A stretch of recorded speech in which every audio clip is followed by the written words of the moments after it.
Paulus hat also immer wieder gearbeitet als Zeltmacher, aber er hat auch von Leuten Unterstützung angenommen. Und damit können wir auch sagen, wir haben ja auch eine biblische Grundlage dafür, von Unterstützung zu leben.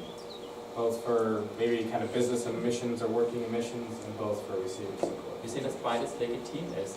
Sowas wie Business als Mission, aber auch von Gemeinden unterstützt zu werden, von Menschen unterstützt zu werden. All right. Any questions about Philippians? Habt ihr Fragen zu Philipper?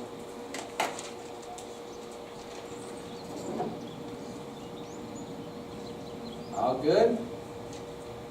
Cool. All right, let me switch notes real quick.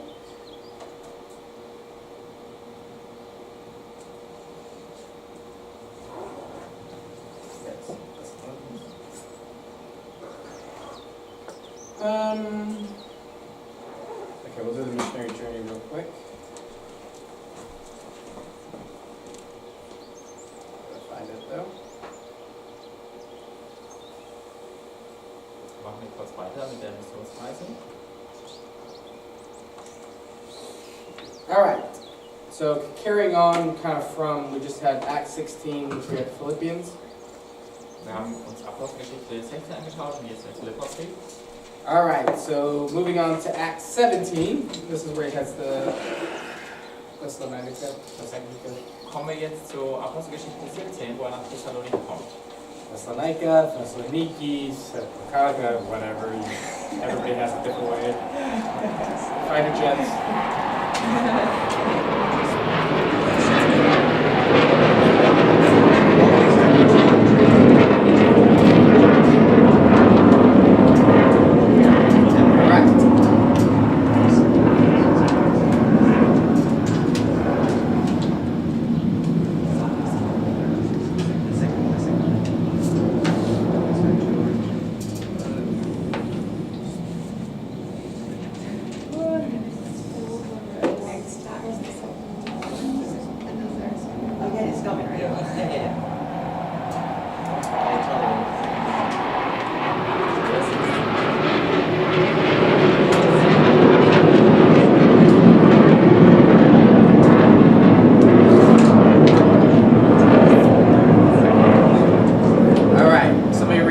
Chapter 17, 1 through 9.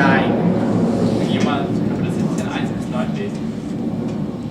Paul and Silas then traveled through the towns of Amphipolis and Apollonia and came to Thessalonica, where there was a Jewish synagogue. As was Paul's custom, he went to the synagogue service, and for 3 Sabbaths in a row, he used the scriptures to reason with the people. He explained the prophecies and proved that the Messiah must suffer and rise from the dead. He said, "This Jesus I'm telling you about is the Messiah." Some of the Jews who listened were persuaded and joined Paul and Silas along with many God-fearing Greek men and quite a few prominent women. But some of the Jews were jealous, so they gathered some troublemakers from the marketplace to form a mob and start a riot. They attacked the home of Jason, searching for Paul and Silas so they could drag them out to the crowd. Not finding them there, they dragged out Jason and some of the other believers instead and took them before the city council. Paul and Silas have caused trouble all over the world, they shouted, and now they're here disturbing our city too, and Jason has welcomed them into his home. They are all guilty of treason against Caesar, for they profess allegiance to another king named Jesus. The people of the city, as well as the city council, were thrown into turmoil by these reports. So the officials forced Jason and the other believers to post bond, and then they released them. All right. So again, he moves to this next town. Obviously, there is a synagogue. Paulus kam also in die nächste Stadt und diesmal gab es dann eine Synagoge. And what history records, actually, there was probably a rather sizable Jewish population. Aus der Geschichte geht hervor, dass es eine ziemlich And this große is jüdische Bevölkerung dort gab. And this is the main hub, seaport, capital city of Macedonia at the time. Thessalonik war zu der Zeit die Hauptstadt dieser Provinz Mazedonien. Der So- Hafen und so weiter. This is where ideas come in and out of Macedonia.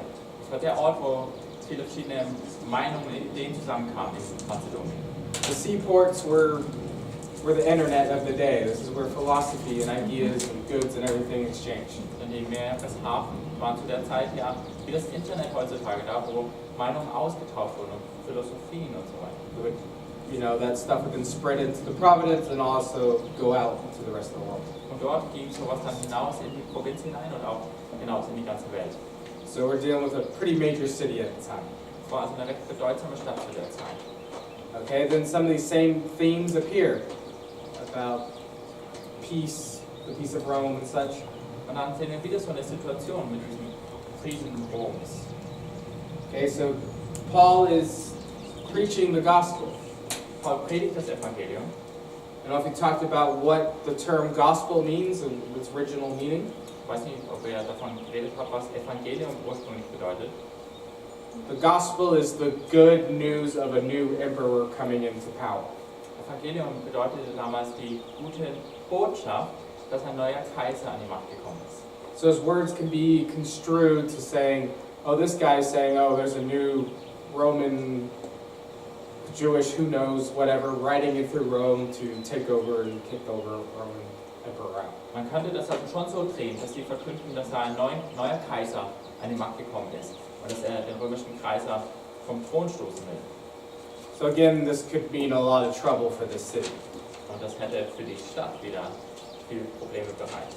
And then they get the mobs going, so there's no peace. Haben sie die Menge aufgewiegelt und damit den Frieden gestört.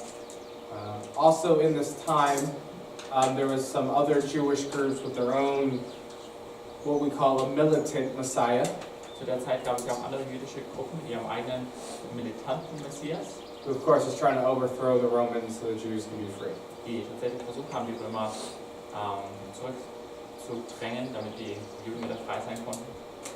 So all this is either confused or used against Paul and his message. All das wird hier zusammengebracht, um gegen Paulus zu sprechen.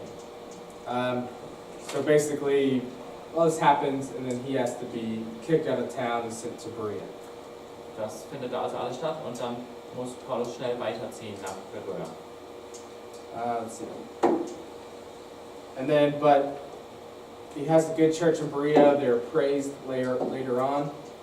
Dort gründet er eine gute Gemeinde und später sagt er auch einiges Gutes über sie. Yeah, Berea. But then the Jews kind of from Thessaloniki follow him over and start causing trouble. Und dann folgen ihm ein paar Juden aus Thessalonik And so Paul is sent down to Athens. und sorgen dort auch wieder für Probleme und dann wird Paulus nach Athen weitergeschickt. Let's see. All right. And it says that Timothy and Silas stay in Macedonia and Achaia to continue to do the work because the main problem is Paul. Und das heißt, dass Silas und Timotheus eine Weile zurückblieben dort in Mazedonien, um dort weiter zu wirken, weil das Hauptproblem war Paulus.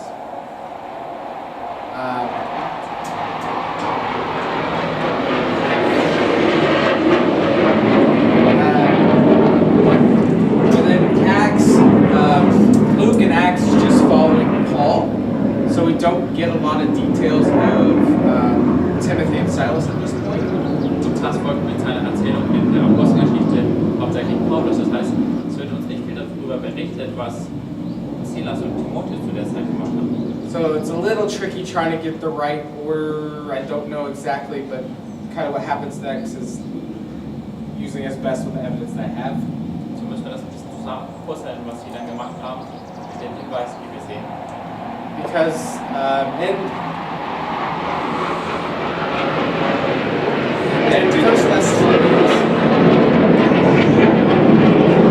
First Thessalonians 3:1-2, it appears Timothy and Silas are with Paul in Athens. In 1. Thessalonicher 3, 1-2, wird es so sein, als ob Silas und Timotheus dann mit Paulus in Athen sind. But Acts doesn't mention it, so we're not really sure exactly how the timing works. In der Apostelgeschichte sehen wir das nicht so. Von daher ist es nicht ganz klar, wie das von der Zeitabfolge her passiert ist. Anyways, Timothy and Silas continued to tour Macedonia, Achaia, doing the ministry in Paul's in Athens.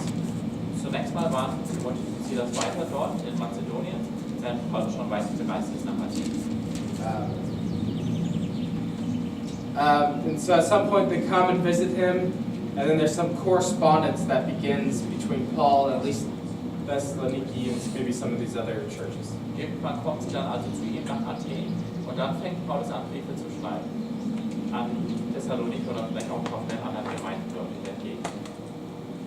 So they are sent back up, or at least Timothy, sent back up to see how the church is doing and communicate these letters. Und Timotheus wird dann wieder hochgeschickt nach Mazedonien, um zu sehen, wie es der Gemeinde geht und um ihm diese Briefe zu überbringen. After having his failed preach at Athens, Nachdem Paulus dann dort in Athen predigte und es nicht so gut lief, Paul heads to Corinth. zieht Paulus weiter nach Korinth. And then Timothy, Silas, they come back to him. Und dann treffen ihn dort wieder Timotheus und vielleicht auch Silas. And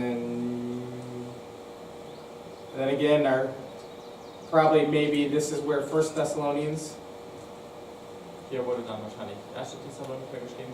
is written. They go back. So again, I don't know, does 1 Thessalonians, was it written from Athens? Was it written from Corinth? But anyways, it's from one of these two places. 1 Thessalonians, back report. 2 Thessalonians, back report. Es scheint, dass Paulus immer wieder seine Mitarbeiter dort zurückgeschickt hat zu den Thessalonikern. Ob 1. Thessalonicher jetzt von Athen oder Korinth ausgeschrieben wurde, das wissen wir nicht. Es scheint also, dass sie den 1. Thessalonicher Brief hingenommen haben, dann Paulus erzählt haben, wie die Reaktion war, dann der zweite Brief geschrieben wurde und sie wieder zurückkamen und Paulus berichtet haben. Does it make sense? It's just hard to know exactly which the first letter started. Was it? I go back and forth between Athens and Corinth. Es ist also klar, dass die Briefe von Griechenland aus dann hochgeschickt wurden. Wir wissen nur nicht genau, ob eben von Athen oder Korinth aus, mal wirklich so und mal so. But this kind of time period starts the 18 months that he's in Corinth. Aber das passiert so ungefähr während den 1,5 Jahren, wo Paulus dann in Korinth ist. Okay. So to look at the situation that's in Thessaloniki, Wenn wir uns die Situation dort in Thessalonik anschauen. oops, I did most of that already. This is an SBS teaching, so we don't have time for all that. So, yeah, here's what I want. All right, so the church in Thessaloniki, here's what their kind of their situation. Also das war die Lage dort in der Gemeinde in Thessalonik. They've only had 3 weeks of discipleship from Paul. Sie hatten nur 3 Wochen Jüngerschaft von Paulus. He said he was there for 3 Sabbaths. So 3 weeks. So they were probably left with a lot of questions.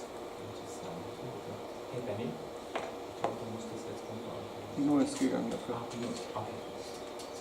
Also er sagt, dass er 3 Sabbate bei ihnen war, das heißt wahrscheinlich etwa 3 Wochen.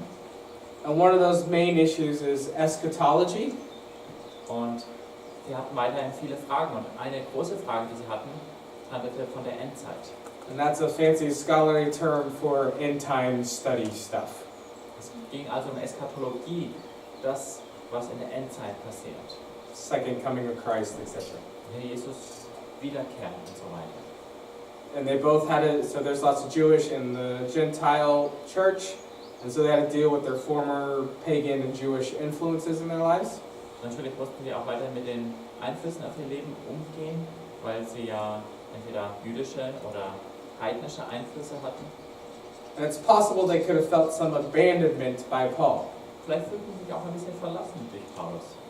Greek teachers would often come through, preach their message, take their money, and leave. So, große Lehrer kamen oftmals durch eine Stadt und haben ein bisschen gepredigt, das Geld eingesammelt und dann waren sie plötzlich weg. And often these new followers were left to try to figure out their lives under the new philosophy on their own. Und diese neuen Nachfolger, die sie dort hinterlassen haben, die mussten dann selbst irgendwie damit zurechtkommen und selbst herausfinden, wie sie jetzt mit dieser Philosophie ihr Leben gestalten konnten. So we'll see a little later that Paul was actually trying to communicate, I'm not like that, I still care for you, I'm worried about you, I'm trying to support you as best as I can. Und dann sehen wir in dem Brief, wie Paulus sagt, so bin ich aber nicht. Ihr seid mir immer noch wichtig. Ich bete für euch und möchte euch unterstützen. I'm not there because, as you saw, I was chased out and I can't return because of that. Der Grund, warum ich nicht da bei euch geblieben bin und jetzt nicht da bin, ist, weil ich weggejagt wurde und mir gerade die Türen verschlossen sind. So you have lots of Gentiles with pagan backgrounds. Es gab dort anscheinend viele Heiden mit so einem heidnischen Hintergrund. And so some of the issues they will be struggling with, their background issues. Und damit kamen auch so ein paar Probleme aus ihrem früheren Leben. These are kind of the pagan cults that they came from. Das waren so ein paar heidnische Kulte, aus denen sie kamen. ISIS was, or Irish, I say, but yeah, it's a weird term now, right? ISIS bedeutet für uns heute auch was anderes. That was a fertility cult from Egypt. Das war ein Fruchtbarkeitskult So aus Ägypten. You can imagine what type of worship that involved. Könnt ihr euch vorstellen, was für eine Anbetungsform da mit im Spiel war? And then Dionysus, another fertility, Dionysus, da ging es auch wieder um Fruchtbarkeit, wine and arts. Wein und die Künste, So a lot of drinking and sex going on. also viel Betrunkenheit und Sex war da im Spiel. And then Chabrias, which is the patron god of Thessalonica. Chabrias war der örtliche Gott dort in Thessalonik. And they had all these kind of rituals, wearing robes and confessing of sins, and they had a baptism and symbolic blood and sex. So it has these kind of weird parallels with Christianity, but just very pagan.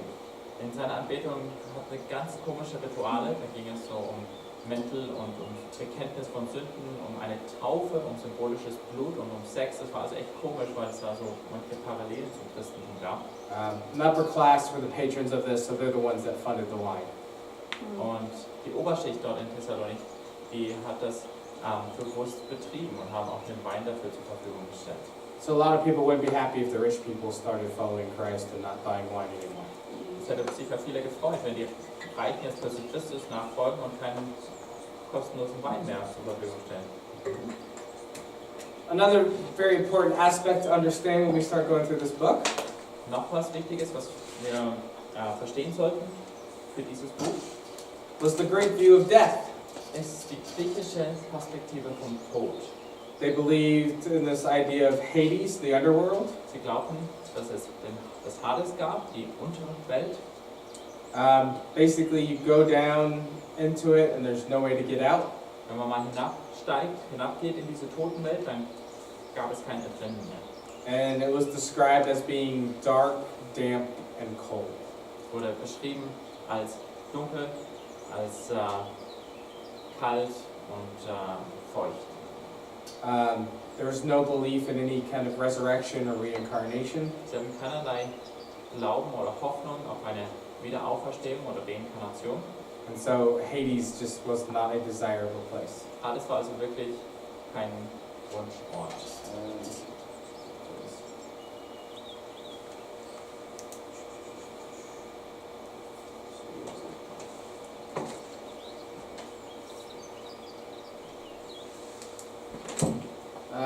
So their kind of mythology is the soul was ferried across the river Styx that separated the earth from the underworld. Sie glaubten, dass eine Seele über diesen Fluss Styx transportiert wurde. And up here is the boatman Charon.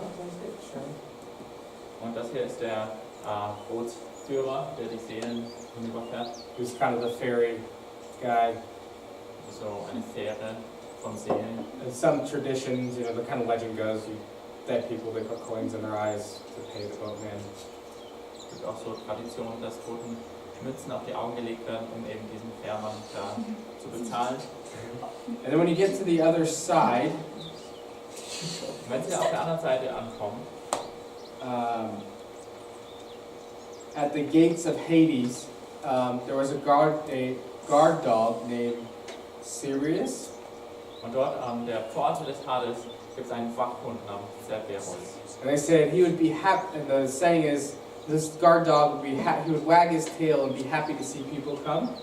Und der Tradition nach hat er seinen Schwanz gewedelt und sich gefreut, wenn weitere Leute nach Hades kamen. But he was big and he would not let anyone leave. Aber er war groß bedrohlich und hat niemanden dort weggelassen. So again, there's sometimes a mistranslation when Jesus will say, in the gospel will say, you'll stand against the gates of Hades and they shall not prevail against you. Das wird manchmal falsch übersetzt, wenn Jesus sagte, ihr werdet gegen die Pforten von Hades kommen und sie werden euch nicht überwinden. We get that mistranslated to the gates of hell. Das wird dann übersetzt als die Pforten der Hölle. Let's actually talk about these gates of death. Aber tatsächlich, wovon Jesus sprach, waren die Pforten des Todes. Jesus is breaking down the gates, sending with a guard dog. He's opening up Hades to life, to resurrection. Gott bricht die Pforte der Totenwelt auf, diesen Wachhund der Toten, und damit besteht die Möglichkeit, Leben und Auferstehung zu erleben. Okay. But Hades, there's different levels of Hades. There was a small section of blissfulness, but that was for a very select few. Es gab nach ihrem Verständnis auch verschiedene Ebenen im Hades. Es gab einen Bereich, wo es recht gut ging, aber das war wenigen Menschen vorbehalten. Now it's called, you might have heard this term, Elysium. Das nannte sich Elysium. And then there was a bad part called Tartarus. Da gab es einen schlechten Teil, einen nicht so gemütlichen Teil, der hieß Tartarus. And that was kind of the bad area for the wicked. Da kamen all die Bösen hin. But most people just be in this general Hades area that just wasn't terrible, wasn't great.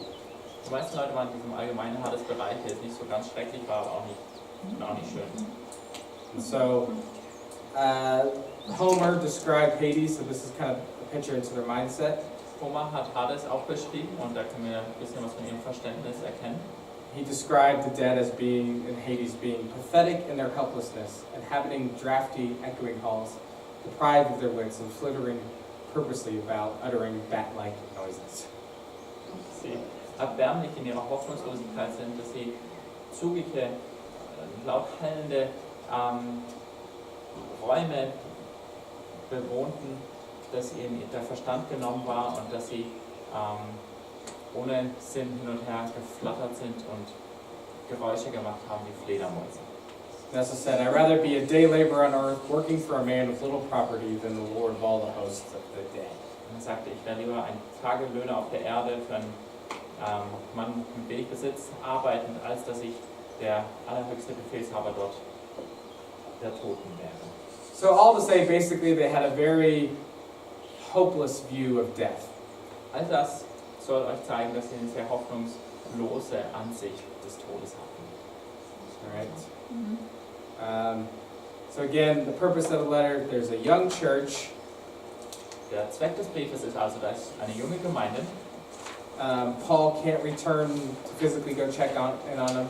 Paul kann nicht persönlich zu ihnen zurückkehren, um zu checken, wie es ihnen geht. And so we see, I think this 1 Thessalonians 3:2, Paul sent Timothy. Und ein paar Dinge, die wir sehen in 1. Thessalonicher 3, ist, dass Paulus Timotheus hinsendet. You see that Paul's worried about them. Wir sehen, dass Paulus sich Sorgen macht um sie. And Timothy returns with a report. Und dass Timotheus dann zurückkommt und Paulus berichtet. And so Paul responds with a letter of encouragement and answered questions that they would have had. Und dann antwortet Paulus mit diesem Brief, um Fragen zu beantworten und sie zu ermutigen. And so this is probably one of his, again, might be one of the first writings of Paul, because it's on his second missionary journey, and he's writing back to them relatively soon after. Es kann also gut sein, dass das auch einer der früheren Briefe von Paulus ist, weil er da auf seiner zweiten Missionsreise ist und recht bald, nachdem er die Stadt besucht hat, diese Briefe losschickt. Probably approximately 50 AD, somewhere in there. Wahrscheinlich etwa 50 nach Christus oder so. And it's not far for you guys too much, but it's called a parenthetic style, which is a form of Greek letter that's supposed to be very encouraging. And it's like, you're doing well, but keep going, keep doing better. vom Stil her ist dieser Brief in einem parenetischen Stil geschrieben. Das bedeutet, es ging darum, Leute zu ermutigen, zu sagen, ganz gut bisher, aber macht weiter so und ihr könnt sogar noch mehr. Okay? So that's the background of what Paul's writing into in Thessalonians. And we can get into it after break. Das ist also der Hintergrund für diesen Brief, wo Paulus da hinschreibt, und nach der Pause schauen wir uns die Briefe genauer an. Any questions on the background? Gibt es Fragen zum Hintergrund von Thessaloniker?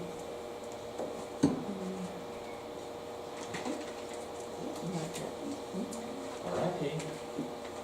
Let's go into the break time. You know, you have a moment to do what you have to do before then we start gathering over here.